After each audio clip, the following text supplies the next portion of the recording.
tema que hace objeto de preguntas, de cuestiones en las personas cuando oyen el término, pues es una liturgia tradicional, es la liturgia tradicional. ¿Qué quiere decir eso como liturgia tradicional? ¿No? ¿O por qué eso? Porque esa liturgia tradicional no es la misma, o si es la misma que celebraba, por ejemplo, San Pedro Apóstol cuando estaba en Roma, ¿no? En su tiempo. Entonces, ¿es igual entonces? ¿Es el mismo rito que ustedes celebran? Sí, no. Sí, no en el sentido de que hubo cambios, ¿no? La liturgia tridentina, la liturgia tradicional, la liturgia de San Pío V, no es la misma exactamente en punto por punto que se celebraba desde el tiempo apostólico de San Pedro Apóstol en Roma, ¿no? La liturgia tuvo cambios. Entonces, es nada más una pequeña explicación sobre eso, ¿no? Sobre cómo se dio esa evolución litúrgica. Entonces, en los primeros tiempos, había bastante libertad de parte del sacerdote, la manera como iba a celebrar. Entonces, los elementos básicos de la Santa Misa, como la materia y la forma del sacramento, ya fueron dadas por el Señor, ¿no? La Eucaristía se celebra con pan y con vino de uva, ¿no? No es posible emplear otra fórmula. Entonces, esos son elementos que el Señor él mismo dejó y que no se puede cambiar. Si no, no hay sentido, no hay misa. No puedo celebrar la misa con otra materia, ¿no? Que no sea pan. No puedo, en vez de utilizar el pan, utilizar una galleta, o en vez de vino, utilizar una cerveza. No, o agua de sabor, lo que sea, o mismo agua natural. No. Tenemos que utilizar los elementos materiales y la fórmula de sacramento, las palabras de la consagración, que son las del Señor, ¿no? Y hay otras cosas, disposiciones que también fueron dadas por los apóstoles. Entonces había bastante libertad, por ejemplo, con relación a las lecturas que se emplean en una misa, ¿no? Entonces en la misa vemos cuando el Padre lee secuencia Sancta Evangelii, continuación del Santo Evangelio. ¿Por qué eso? Porque en la antigüedad justamente el texto era continuado. Se paraba en un momento y en la misa siguiente se retomaba de donde se paró. Por eso se dice continuación del Santo Evangelio, ¿no? Entonces había esa libertad. Pero ¿qué pasó?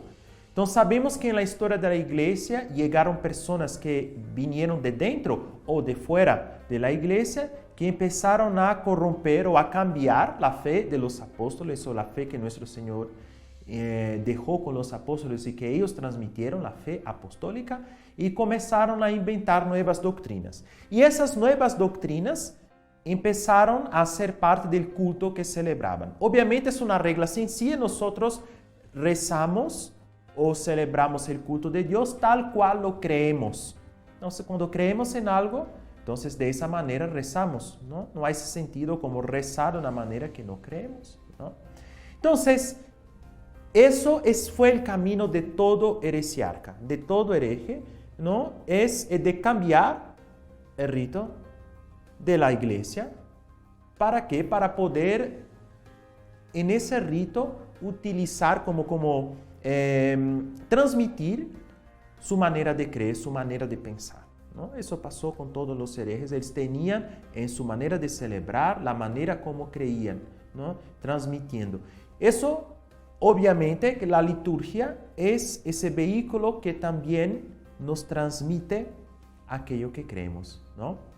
Aquel que nosotros rezamos como creemos. Entonces, a lo largo de los siglos, la iglesia empezó a establecer ritos de manera variada, que cambiaban según las regiones, según las diócesis, según los concilios regionales. Pero esos ritos establecidos permitían una uniformidad y permitían entonces que la iglesia transmitiera de manera uniforme, por la boca de diferentes sacerdotes, la misma fe, ¿no? Y ese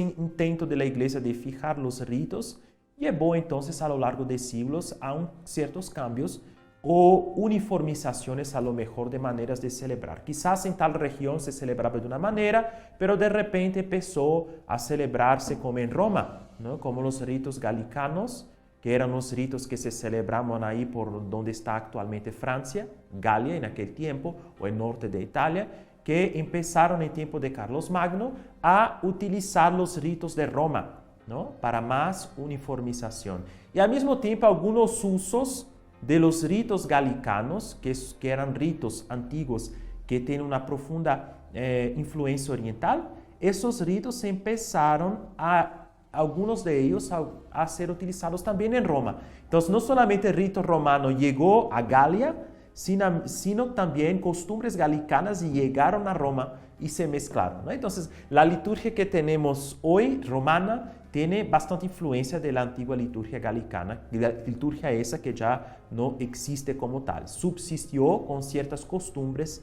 en el rito romano. Entonces, así llegamos a la época del Concilio de Trento, cuando tenemos ese intento, ¿no?, de defender la fe católica contra el protestantismo. Entonces, el protestantismo, entre otras, Lutero y los reformadores van a cambiar justamente la manera de celebrar el culto, porque tienen que celebrar un culto según su manera de creer. Entonces, la Iglesia va a defender en su liturgia la manera o la fe católica, y ese intento va a conducir en las reformas del Concilio de Trento o en la uniformización del rito romano a partir de un misal, el misal de San Pío V, un libro litúrgico que contiene todos los ritos de la Santa Misa, ¿no?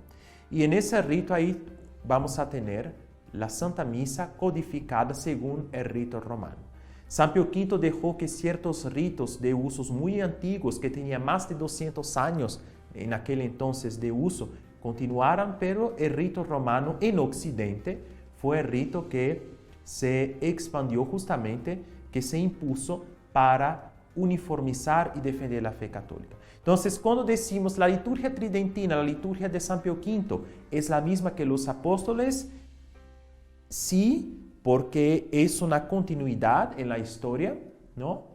Pero también no en el sentido de que sí hubo cambios, hubo reformas, uniformizaciones o codificaciones en libros para una mejor centralización, ¿no?, en la Iglesia.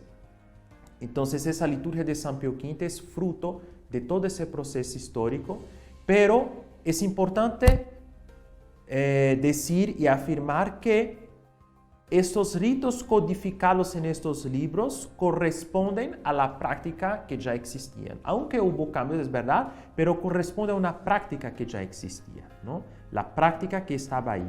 No fue un grupo, vamos a decir, una comisión que se sentó aquí en una mesa y que escribió un rito diferente, una manera de celebrar. Aquí vamos a celebrar la liturgia de esa manera, ¿no? Así, no fue así. Fue una manera común de celebrar que ya existía, que pasó a ser escrita y codificada en un libro, ¿no? Entonces, la costumbre, o quizás la costumbre de Roma o de tal lugar, aquí codificada en un libro, costumbres que ya existían. Y fue así que se codificó el misal de San Pío V, que a pesar de una codificación,